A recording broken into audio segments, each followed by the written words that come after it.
Hi, my name is Megan Bennett-Burks, and today I'm interviewing Jacob Possin. So I'm going to start you off with, tell me a little bit about how you first got into role-playing games. Well, I mean, probably the same way a lot of people did. I was about 13, and I discovered Palladium games, specifically Robotech. So giant robots. That was very important. I made a character for that. Never got to play it because my friends were all selfish. And then I discovered Star Wars from West End, and I was like, "We should play this." And they're like, "Yeah, you run it." And I was like, "I've never played one of these before." And they're like, "That's okay." So I ran games for about 2 years before I got to actually play one. So that was kind of how I got into it, was that my friends wanted somebody to run their games for them. And so they tricked me into it. But I'm pretty sure that's normal. That seems normal. Yeah, it is. It's not too dissimilar. I actually got into Palladium first too, although Rift's not Robotech. Nice. Rifts was the first one I ever played. I played a dog boy named Yukon Cornelius. Nice. I can't even remember my first character in that game. It's such a haze. I think I've only played about 10 characters in total in my life, so I remember most of them. Nice. So tell me a little bit about your past RPG projects that you've worked on. Well, when Fate Core first kickstarted, a guy I just kind of met, Ron, he was like, "Hey, I'm going to run some games." And I said, "Well, okay." So I sit down and I play because I wanted to play a game and I hadn't played in a while. And we played some Fate Core, and I'm like, "Well, this is amazing." And he's like, "Check out the Kickstarter." So I checked out the Kickstarter and I signed up for it.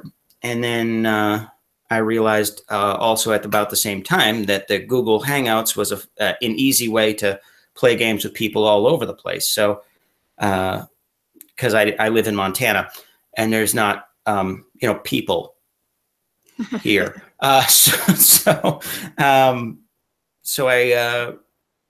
I began to run a bunch of games, and I got really into Fate. I was like, "This is amazing. This does a lot of what I wanted it to do, and even the parts I don't like, I kind of get why they're there, and I can make them work." And so through that, I ended up running a game for Ryan M. Danks. And Ryan was like, "Hey, you've got a lot of cool ideas, and I've seen your blog, and it seems interesting.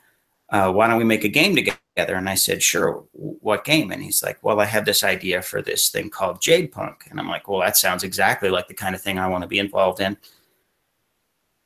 And so we went back and forth and we started writing. And during this time, I realized that I was doing okay in writing. Like people seemed to like it, and that was working for me. And so I talked to Mark Diaz Truman, who I'd met through Fate Points, which was a podcast I was doing with my friend Stacy at the time. And we had interviewed Mark Diaz Truman, and he was super enthusiastic, and he was starting up this magazine type thing, the subscription type thing called the Fate Codex. And I said, "Well, I got a couple of crazy ideas." And he said, "Well, pitch them." And so I pitched a couple ideas, and he said, "Well, I like this one and this one. Why don't you write these for the magazine?"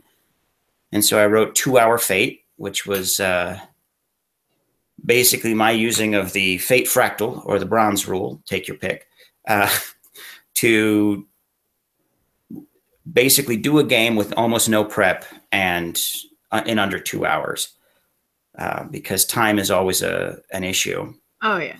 And then I also had this crazy idea called Blue Collar Necromancy, which is a setting kind of campaign framework sort of thing for busting ghosts in the 30s in the Dust Bowl. That actually sounds pretty cool. I love historical games too, just as a general rule.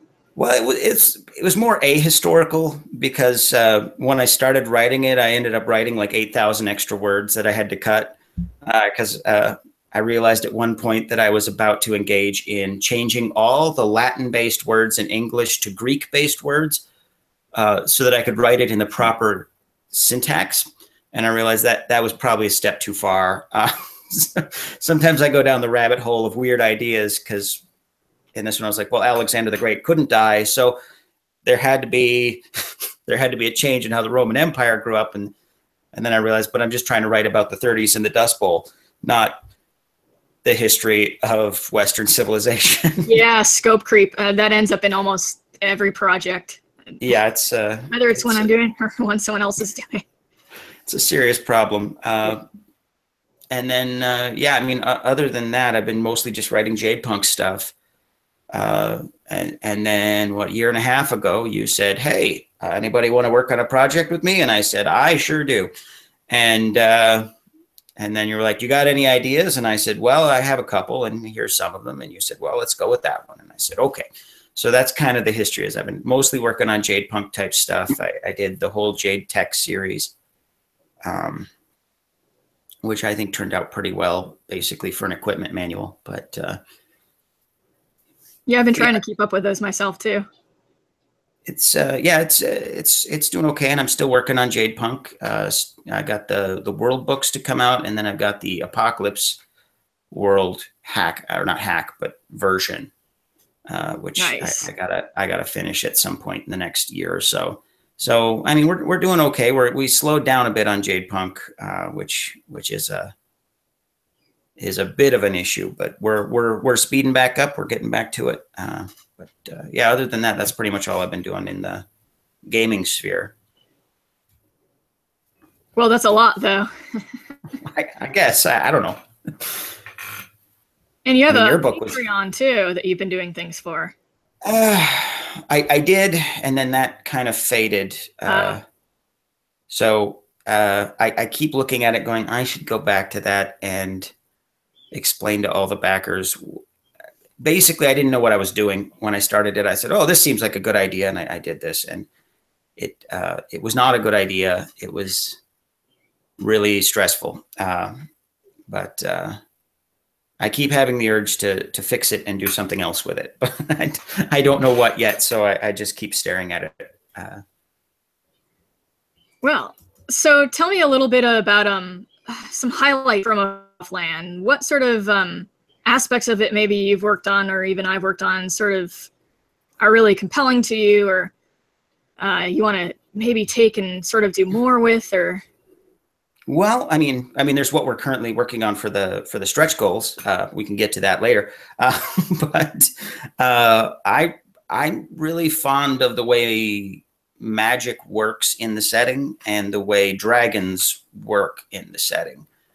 I mean, I know it's probably because I came up with those ideas, so that might be why I'm fond of them. But it helps. Just their. I think it's spiffy, and it explains a lot of things. I mean, basically, I came up with. Okay, well, I'll go into it. Magic basically is a perpetual motion machine. It breaks the laws of physics, and so you always get back more than what you put in every time you do magic in the real world. And this is a problem because magic breaks down the laws of physics because it's anti-physics. And the gods realized this and invented things to police this, I guess would be the polite word. They invented dragons, and dragons eat magic when it gets too big. Unfortunately, the dragons decided gods were a great source of magic and started chomping down on them, and all kinds of chaos ensued. And that's why all the magic left the world. And to me, it came about because I had always had a problem with the way magic used to exist, but now it doesn't, happens in fiction. Because it always struck me as a really weird idea that suddenly people just stopped doing this thing that used to work, and now for some reason it doesn't work. Yeah, there's got to be a reason. And I think the only thing that would stop people from being, selfish and hoarding as much power as possible and becoming gods or whatever would be the apocalypse. So I was very pleased. I was tickled when I came up with the idea of the dragons. I'm not sure exactly if it's perfect for every setting, but I think it works really well for this one. And oh yeah, I really, really like it. And the other thing I enjoy working on a lot is the mundane human side of things, the government agencies that have to try and hold back magic without using magic. I think that's a really interesting concept. Yeah, and I'm really hoping we get to do that one too. Yeah, I hope so too. I mean, I'll probably still write it up at some point And so even if we don't get to the stretch goal, it'll probably come out eventually. But oh yeah, I think we've got to do it no matter what. yeah, Many ways to get things out. and I actually like the Magic system as well, in that it's fairly flexible in what you can attach it to. Yeah, there's lots of ways you can modify it, and I think the idea that you tap into your passions is going to be very compelling. Yeah, well, it came about from watching anime, and I was like, wait, how does Magic work at anime? And I'm like, oh, right. They just, once they take damage, they get way more powerful. Whether it's physical or emotional damage, suddenly they get more powerful. And I'm like, well, what even is that? How does that work? Because in real life, that's not how that works. But no, but I was thinking in mythology with, you know, sort of people tapping into like Dionysus. Oh, yeah. Like you get, yeah. You get Kyrinos, who would go into the Warp Fury and all that kind of stuff, where he'd be running on spear tops because he was just so angry. Oh, yeah. Yeah, I think little ladies that have adrenaline, so they go and lift up cars. The Incredible Hulk would work in this Magic setting. Just saying. But no, it's I think there's a lot of really interesting things about the setting. I mean, like little details are also really fun. I really like Hobbs Market, how that works. Oh yeah, art is perfect for it too. The mixture of fairies and ancient Egyptian gods is kind of neat, and also it gives you that kind of Guillermo del Toro moment, you know, where you step out of the real world into that weird fantasy world that's still kind of part of the real world. Oh yeah. So I guess that would be my answer, rambling though it was. No, it's perfect. Do you have any other projects in the works or plan that you'd like to mention? I've got a couple. I've been working on one that I really, really, really want to get done. Well, two that I really want to get done. Both of them are kind of my obsession with how I used to play when I was 13. One is a Fate game that I'm currently calling The Far Marches. And it's basically attempting to take the tropes of the original role-playing game, you know, dungeons, dragons, loot, all that kind of stuff, and turn it into something that's workable in Fate. I haven't quite nailed it down yet, but I'm very close, I think, to very close to Cold Fusion. I think we can get it within 20 years. No, I think I'm pretty close to getting something that's actual playable and workable soon. And then the other one I have been working on is Where the Antelope Play, which is my take on exactly how I used to play when I was a kid. So it's very Robotech, very D&D, very Planescape, very a lot of crazy stuff. It's basically everything I liked when I was 13 jammed into one game.